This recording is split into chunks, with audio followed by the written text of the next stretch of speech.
Die battery in die stroombaan het weglaatbare interne weerstand. Skakelaar S is aanvanklik gesluit. Skakelaar S word nou oopgemaak.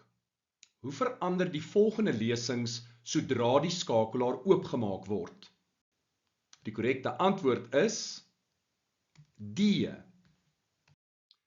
Om dinge makliker te maak, het ek 'n addisionele voltmeter installeer V2 wat in parallel geskakel is oor weerstand R3 en ek het voltmeter V hernoem as V1. Nou, ons gaan eerstens fokus op die voltmeterlesing. Nou jy sal met my saamstem, die potensiaalverskil van die battery is V totaal. En of skakelaar S nou oop of toe is, dis dieselfde battery, ons werk nie met interne weerstand nie, so V totaal is V totaal. En V totaal gaan verdeel tussen die twee voltmeters. So dit gaan gelyk wees aan V1 plus V2. En daardie stelling bly waar ongeag of skakelaar S nou oop of toe is. Nou, wat gebeur as skakelaar S oopgemaak word? Ons verwyder 'n weerstand in parallel. En as jy 'n weerstand in parallel verwyder, dan neem die totale weerstand toe. So Ohmse wet, V is gelyk aan I maal R. V totaal is I totaal maal met R totaal. V totaal bly konstant, dis dieselfde battery.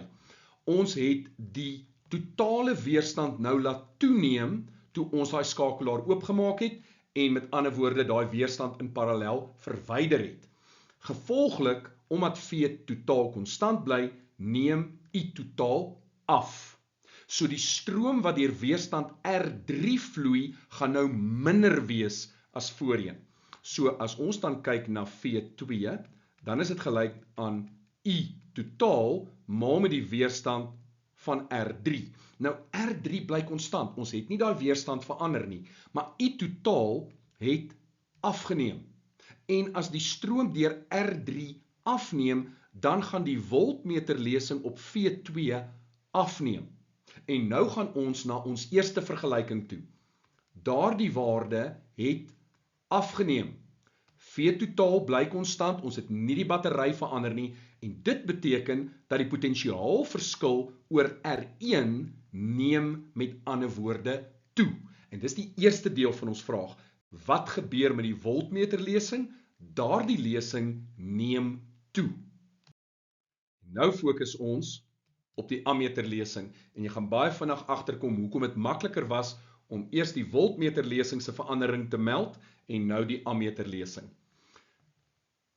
V gelyk aan I maal R. So ons kan dit herskryf as I is gelyk aan V op R. So die stroom deur ammeter A is gelyk aan die potensiaalverskil oor weerstand R1 gedeel deur die weerstand van R1. Wat het gebeur toe ons skakelaar S oopgemaak het? Die potensiaalverskil op V1 het toegeneem. So V1 se waarde het toegeneem. Wat het met R1 se waarde gebeur?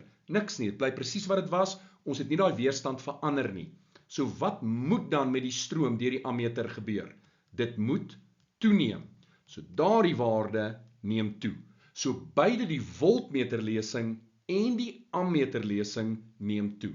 Nou jy kan waardes gebruik om dit ook te bereken. Dit gaan jou 'n rukkie vat, maar dit is dalk makliker.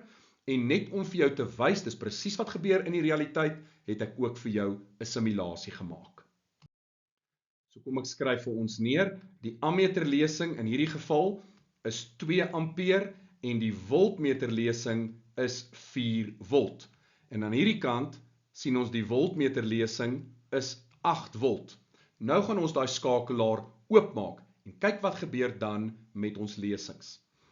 Die 2 ampere is nou 3 ampere en die 4 volt is nou 6 volt.